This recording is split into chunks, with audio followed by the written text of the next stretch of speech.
오늘 우리에게 주신 하나님의 말씀은 창세기 8장 1절부터 12절까지 말씀.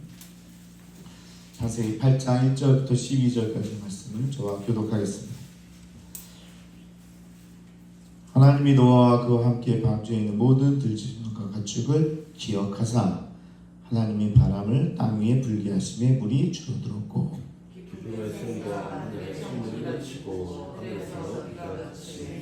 우리 땅에서 물러가고 점점 물러가서 150일 후에 줄어들고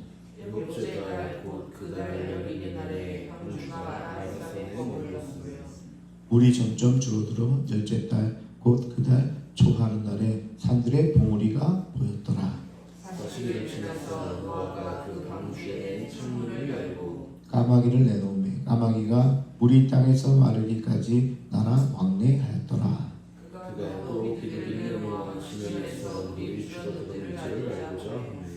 온 지면에 물이 있으므로 비둘기가 발 붙일 곳을 찾지 못하고 방주로 돌아와 그에게로 오는지라.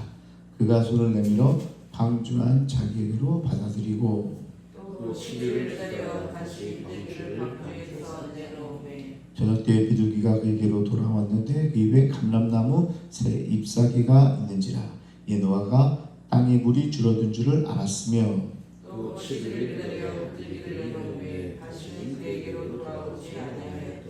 아멘. 사랑하는 성도 여러분, 평안하십니까? 창세기 8장은 홍수 심판이 마무리되는 과정 가운데 있습니다. 하나님께서 굳이 인간을 남겨둘 필요가 없었습니다. 노아 가족을 포함해서 모든 인류를 홍수로 쓸어버리고 새로운 사람을 창조하시면 되니까요. 그렇죠? 굳이 지금 모든 살아있는 생기가 있는 사람들 다 이 땅에 있는 모든 것들을 쓸어버릴 때 사람은 살린다. 이게 참 은혜라는 거죠. 그럴 필요가 없는데 하나님께서 하신 겁니다. 자, 이게 바로 하나님이 원하시는 방법이었습니다. 홍수로 세상을 심판하는 도중에도 하나님은 노아 가족과 방주에 탄 동물들을 기억하셨다. 오늘 본문은 이를 두 가지 관점에서 이야기하는데요. 하나는 하나님의 기억하심, 또 그 기억하심을 바라면서 노아의 기다림. 자, 중요한 단어 두 가지 나오죠. 기억과 기다림입니다. 구원의 과정에서도 하나님의 은혜와 인간의 믿음이 상호 작용하는 것을 볼 수가 있습니다. 하나님의 기억은 뭐죠? 은혜죠, 은혜. 그리고 우리의 기다림은 결국 우리의 신앙생활입니다. 이게 합쳐져야 된다. 신앙생활에도 동일한 원리를 발견할 수 있다는 겁니다. 오해가 있을까봐 좀 설명을 드릴 텐데요. 이 칼빈에 의해 시작된 장로교 계열은 구원에 있어서 하나님의 전적인 은혜를 강조합니다. 사실 다 비슷비슷해요. 근데 어디에다 강조점을 두느냐, 이게 좀 다른 거예요. 그래서 장로교는 어디에 강조점을 둬요? 하나님의 기억하심, 하나님의 은혜, 여기에 강조점을 두는 거예요. 그렇다고 그러면 인간이 할 수 있는 건 아무것도 없다는 겁니다. 하지만 이 천주교는 인간의 선행을 너무나 강조한 나머지, 선행, 우리 하나님 앞에서 바르게 살자, 이거를 강조한 나머지 그 선행이 있어야 구원에 이른다고까지 말하게 됩니다. 이게 잘못됐다고 이야기하는 거잖아요. 그래서 선행이 없다면 차라리 면죄부라도 살아, 선행을 살아, 이게 면죄부예요.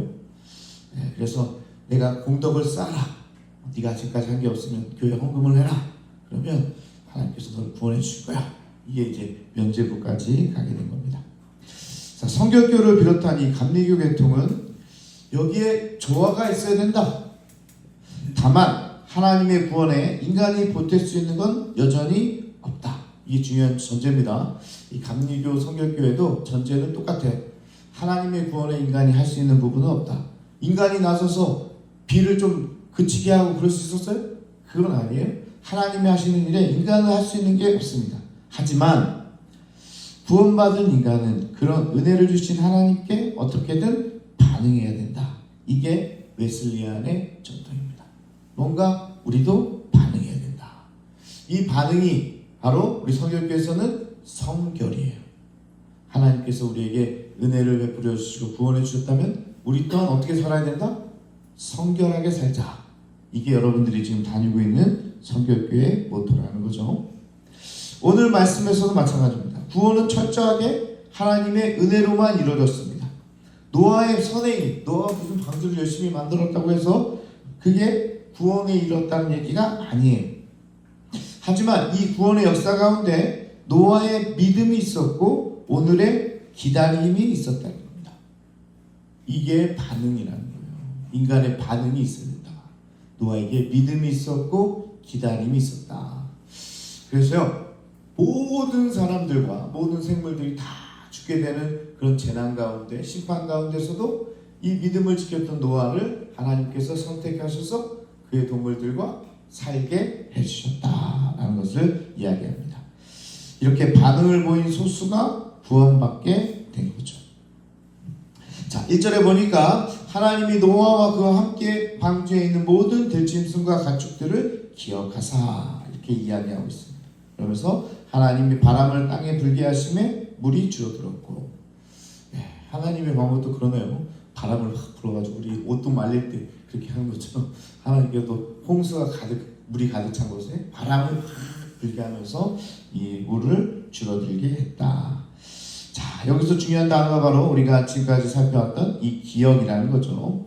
히브리어로 바이즈코르라고 하는데요, 생각하다라고 번역될 수도 있습니다.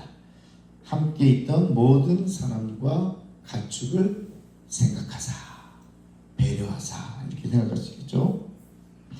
이 표현은 아주 독특한 상황에서 등장하는 단어인데요, 특히 사람을 목적으로 취하는 경우에는 19장의 아브라함을 생각해서, 그리고 30장 라헬, 마음 아파하는 라헬을 생각해서, 우리가 앞으로 다룰 9장에서는 하나님이 무지개를 보여주시면서 언약을 기억하리라 하고 선언하시는데요, 여기서도 이 기억이 같은 단어로 쓰이고 있죠.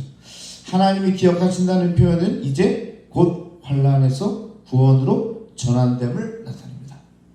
트랜지션, 이 변화의 시점에 뭐가 나와요? 하나님의 기억이 나오는 겁니다.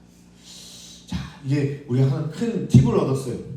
고난에서, 어려움에서, 환난에서, 끝이 보이지 않는 그런 역경에서 뭐가 딱 떠오르면 변화가 된다는 거예요? 하나님이 그를 기억하사, 하나님이 그를 생각하사. 그러면 이제 딱 뒤로 돌아 가 이렇게 되는 거예요. 그러면 이 고난이 바뀌어서 뭐예요?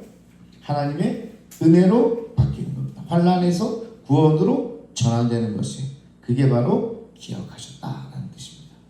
그러니까 오늘 기도 가운데도 하나님이 여러분들을 기억하사, 생각하사, 그러면 끝난 줄 아시기 바랍니다. 끝났구나, 이 어려움이 끝났구나, 이제 딛고 일어서겠구나, 이런 생각을 하시면 됩니다.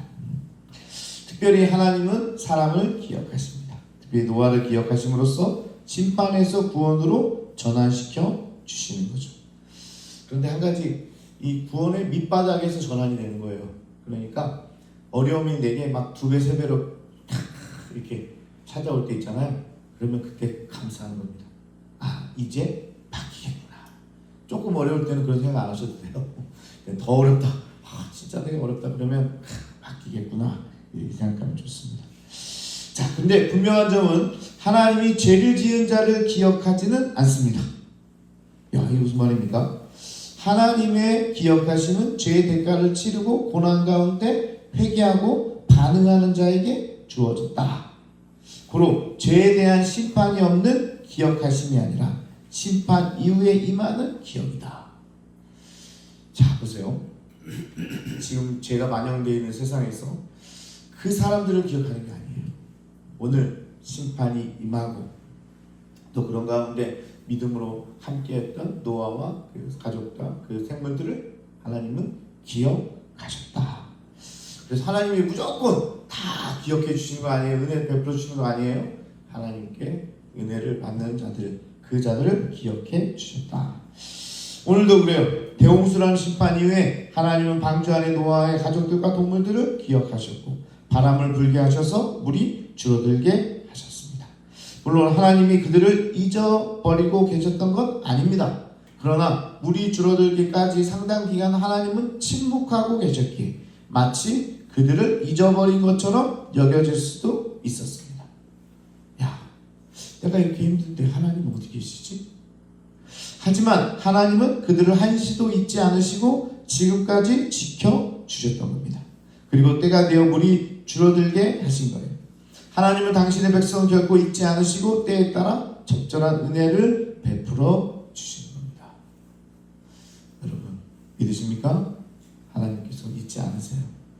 하나님께서 우리를 버린 게 아니라 지금 그 과정 가운데 있습니다. 그러니까 우리는 그때를 기다릴 수 있어야 됩니다. 기다려야 합니다. 왜 그래요? 하나님은 우리를 잊지 않으시는 분이시기 때문에 그래요. 오늘 말씀에서도 물이 점점 줄어들자 노아는 새들을 내보내서 육지가 드러난지를 탐색하기 시작합니다. 까마귀를 먼저 보내고 까마귀가 돌아오니까 비둘기를 보내죠.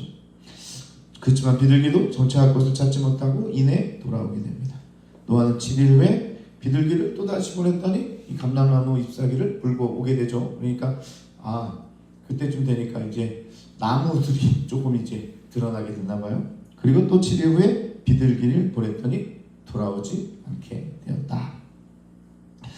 물이 줄어들어 땅에 정착할 곳이 있는지를 알 때까지도 비둘기를 보내면서 노아는 참고 기다린 겁니다. 그때쯤 물이 좀 허리 좀 찼나? 그럼 나가서 어떻게 살아봐야지. 그럴 수도 있잖아요. 그죠? 그런데 노아는 기다리는 거예요. 여기서 볼 수 있는 점은요, 노아가 끝까지 인내하는 사람이었다는 점입니다. 중요한 포인트는 사람의 인내예요. 자, 지금 전반부까지는 하나님의 기억하심, 그리고 두 번째는 뭐예요? 노아의 기다림이 있었다. 여러분 어떠십니까? 여러분 어떻게 인내하는 사람입니까? 아니세요? 인내하는 사람이세요? 아이고 조금만 더 참을걸, 이럴 때가 있지 않으세요? 노아가 당대 은이라고 완전한 자라고 불렀던 이유는 이 비결은 노아의 성품 중에 뭐가 있었어요? 인내가 있었다는 거예요. 노아는 하나님의 명령에 따라 방주를 만들어서 오랜 시간 기다렸습니다. 우리가 또 살펴봤듯이 7일을 더 기다려야 했죠. 그리고 심판이 끝나고 새로운 세상이 열리는 그 순간까지도 기다리고 또 기다렸습니다. 까마귀도 보내보고 비둘기도 보내보고 또 여러 가지로 계속적으로 기다렸습니다. 정말 대단하지 않습니까? 여기에 당연히 믿음이 들어있는 거고요. 하나님께서 자신을 버리지 않을 거라는 사실, 그것을 기억하고 가장 좋은 곳으로 인도한다는 이 믿음이 이 노아에게 있었다는 겁니다. 노아는 순간순간 그럴만했음에도 불구하고 불평하거나 포기하지 않았다는 겁니다. 우리의 인생에도요, 기다려야 하는 인고의 시간이 있습니다. 저보다 여러분 더 잘 아시잖아요. 기다려야 돼요. 기다려야 됩니다. 인생의 수많은 문제 앞에서 우리는 하나님의 도움을 간절히 기대하고 기다릴 줄 알아야 된다. 그런데 하나님의 도움이 임하기까지 기다리다가 포기해 하나님을 원망하거나 실패를 경험하는 사람들도 세상에 많이 있습니다. 아니, 교회 안에도 많이 있습니다. 조금만 더 기다리면 되는데. 한 예로 모세가 시내산에서 내려오지 않자 우상을 만들어서 섬긴 이스라엘 백성처럼 우리는 쉽게 이렇게 미끄러지기도 합니다. 하지만 노아는 끝이 알 수 없는 어둠의 시간을 견디면서 기다렸다는 거예요. 그리고 하나님은 그를 잊지 않으시고 기억하셨다. 우리가 믿음으로 기다리고 포기하지 않으면 하나님은 우리를 기억하고 응답해 주실 줄로 믿습니다. 여러분, 기도의 제목이 오래된 게 있습니까? 그러면요, 하나님이 우리를 기억하실 그날까지 기다리면 됩니다. 그럼 하나님께서 그 기도의 제목도 응답해 주실 겁니다. 이제 하나님은 죄악으로 가득 찬 세상을 물로 멸하셨고 때가 되자 물을 물러가게 하셔서 세상을 회복시켜 주십니다. 하나님의 은혜 안에서 이제 새로운 시대가 열린 것입니다. 우리 어제 살펴봤잖아요. 홍수 전과 홍수 이후는 완전히 다른 세상이 열린 거잖아요. 새로운 세대가 열렸습니다. 노아의 가족, 아니 인류를 향한 하나님의 신실한 사랑이 여기에 있었다. 이처럼 하나님 오늘도 우리를 생각하시고 은혜의 손길로 붙들어 주실 뿐만 아니라 장차 심판의 날에 우리를 구원하셔서 새하늘과 새 땅으로 인도해 주실 것이다. 한 가지 분명한 것은 지금 이 순간에도 그 세상이, 그 은혜의 때가 여러분에게 다가오고 있다는 사실입니다. 시간이 다가오고 있습니다. 하나님의 은혜의 시간이 지금 오고 있습니다. 할렐루야. 그러기에 믿음을 가지고 있다면 우리가 그 자리를 떠나서는 안 됩니다. 우리는 은혜가 당도하기 전에, 그것도 직전에 안 되겠다. 하나님 보시니까 안 되겠다. 까마귀 날려보내고 어떻게 해야 그런지 한번 나가보자. 그럼 아주 물이 차 있는데 어떻게 죽을 수도 있잖아요. 그럼 얼마나 억울해요. 조금만 더 기다리면 되는데. 그래서 그 기다림의 자리를 여러분 떠나지 않기를 축복합니다. 그래서 우리는 세상에 집착하지 말고 세상에 구별된 자로서 순결하고 거룩한 삶을 뭘로 살아야 돼요? 바로 오늘 인내로서, 기다림으로써. 저도 사실 기다림이 쉽지는 않습니다. 하나님 제발 이 시간에 맞춰주십시오 이렇게 기도하긴 하는데, 그래도 그렇게 기도는 해도 돼요. 괜찮아요. 그러나 하나님께서 여러분을 다 변화시켜 주신, 전환시켜 주신, 그걸 뭘로 우리에게 팁을 주신다고 했어요? 기억해 주시는 거예요. 우리를 은혜를 베풀어 주시는 거예요. 그때 그 은혜를 받고 새로운 삶으로 나아가는 여러분 되시기 바랍니다. 오늘도 기억할 것은 그 은혜의 때가 멈춰 있는 게 아니라 내게 다가오고 있다. 그것만 들어도 너무 감사하지 않습니까? 없는 게 아니라 여러분 그 트랜지션, 전환을 일으키는 완전히 트랜스폼, 그냥 체인지 정도가 아니라 완전히 새로워지는 그런 시대가 여러분 인생 가운데 꼭 죽어서만이 아니라 천국에서만 새 시대가 아니라 오늘 노아에게, 노아가 그 홍수 이후의 삶이 주어졌던 것처럼 지금 여러분의 삶에도 새로운 삶이 이제 막 다가오고 있다니까요. 마지막에 나가지 마세요. 끝까지 기다리세요. 그러면 하나님께서 여러분에게 은혜 주실 겁니다. 왜냐, 하나님은 여러분의 이름을 알고 계세요. 누구누구 아무의 권사야, 아무의 집사야, 아무의 성도야, 내가 너를 기억하고 있다. 네가 얼마나 힘들지 내가 알고 있다. 그 은혜를 누리시는 여러분 모두가 되기를 축복합니다. 이 시간 우리 주여 한번 부르시고, 내가 인내가 혹시 부족한 분들은 하나님 이 기다림의 자리를 놓치지 않게 하여 주시고, 여기가 축복의 자리임을 깨닫게 해주시고, 내가 마지막까지 아버지 인내함으로 하나님의 기억과 은혜를 누리는 자가 되게 해달라고 이 시간 우리 주여 한번 부르시고 통성으로 기도하겠습니다. 주여. 아버지 하나님